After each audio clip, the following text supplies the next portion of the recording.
Have you ever finished a meal, enjoyed every part of it, felt satisfied and relaxed, and then spent the next 90 seconds doing anxious arithmetic on your phone, trying to calculate a percentage while the card reader stared at you from the table?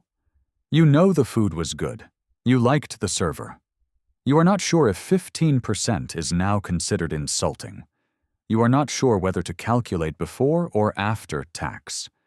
You are not sure if the number the machine has helpfully pre-selected is a suggestion or a social obligation, and the whole pleasant experience has narrowed to a small screen asking you to make a financial and moral judgment simultaneously under mild time pressure. Tipping is one of the most psychologically loaded transactions in modern life. It is presented as voluntary but experienced as compulsory. It is framed as a reward for good service, but bears almost no statistical relationship to actual service quality. It redistributes the cost of paying staff from the business owner to the customer, and it does so through a mechanism so normalized that questioning it feels, to many people, vaguely antisocial. Across the United States alone, restaurant customers leave over $90 billion in tips every year. The practice has expanded steadily in recent decades to cover coffee shops, takeaway counters, airport kiosks, and self-checkout screens. It has created a two-tier workforce in hospitality, where some staff earn several times the minimum wage, and others depend entirely on the generosity of strangers to make their rent. And its origins have almost nothing to do with rewarding good service. But here's the surprising truth. Tipping, as we know, it was not a natural evolution of gratitude between customers and workers. It was a deliberate structural choice made by restaurant and hospitality owners at a specific moment in American history, designed to transfer the cost of labor from employers to diners, and it arrived in the United States over the fierce objection of reformers who considered it degrading, corrupting, and fundamentally incompatible with democratic values. Today, we're tracing where tipping actually began, how a practice that started in the drawing rooms of European aristocracy ended up on a touchscreen at a sandwich counter, and why the percentage keeps rising even as the arguments against the system grow louder. To understand this properly, you have to begin not in a restaurant, but in the households of the English landed gentry in the 17th and 18th centuries. The practice of guests leaving small payments for the household servants of their hosts was well established among the wealthy by this period. When a guest stayed at a country house for a weekend and was attended by footmen, kitchen staff, and chambermaids employed by the host, leaving a gratuity on departure was a gesture of acknowledgement and also of status. It demonstrated that the guest was the kind of person who understood the social codes of their class and had the means to observe them. The payment went to the servant, not the employer. It supplemented wages that were often kept deliberately low, precisely because the expectation of gratuities formed part of the compensation structure. The system depended on the servant having no ability to refuse service and no guaranteed income if guests chose not to tip. It was, from the beginning, a mechanism that transferred financial risk downward. The practice crossed into public establishments gradually, arriving in British coffee houses and taverns in the 18th century in a modified form. Boxes near the counter bore the inscription, "To ensure promptitude," and customers who wanted attentive service dropped coins in before being seated. The acronym that some sources derive from this phrase is probably a later invention, rather than a genuine etymology, but the underlying logic was the same. Payment flowing directly from customer to server, outside the wage structure set by the employer. Think of it like the difference between a building's structural walls and its furniture. The wage is the wall, the employer's fixed obligation that holds the building up.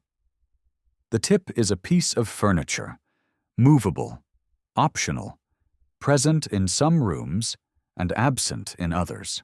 What the hospitality industry discovered, in both Britain and eventually America, was that if you removed enough of the wall and replaced it with furniture, you could significantly reduce your construction costs while telling everyone the building was just as solid.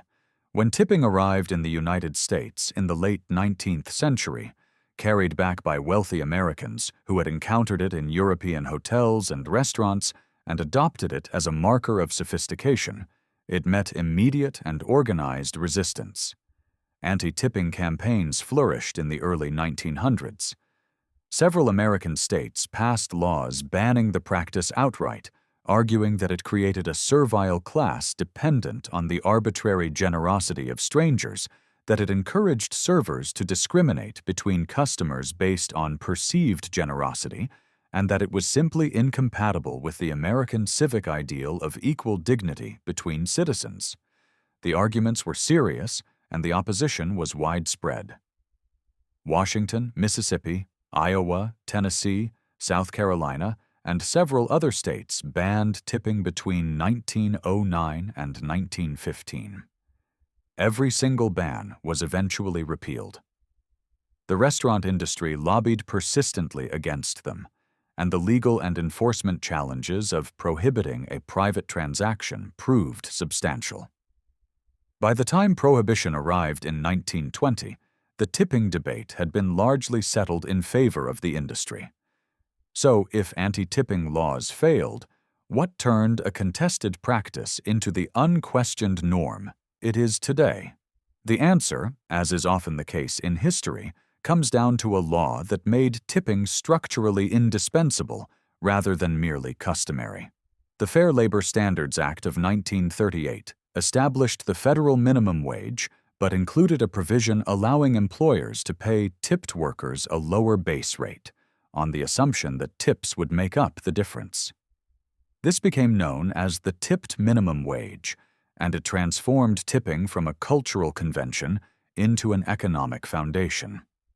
When customers tip, they are not adding a bonus on top of a full wage.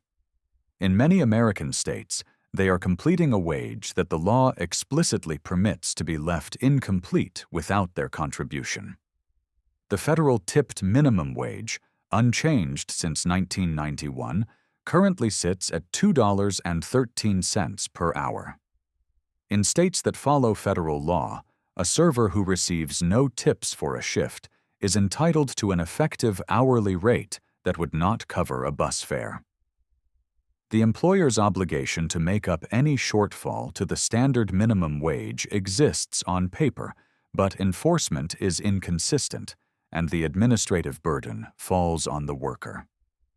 The gradual expansion of tipping to non-table service contexts over the past 2 decades has followed the adoption of digital payment systems that insert a tip prompt at the moment of transaction. Studies on tipping behavior consistently find that the presence of a pre-filled suggested amount dramatically increases the rate and size of tips, even in contexts where tipping was previously rare or absent. The machine does not ask whether you want to tip. It asks how much. The default has been redesigned to produce a specific outcome. So, the next time the card reader rotates toward you with its 3 pre-selected options, you'll know the full history of what you're looking at.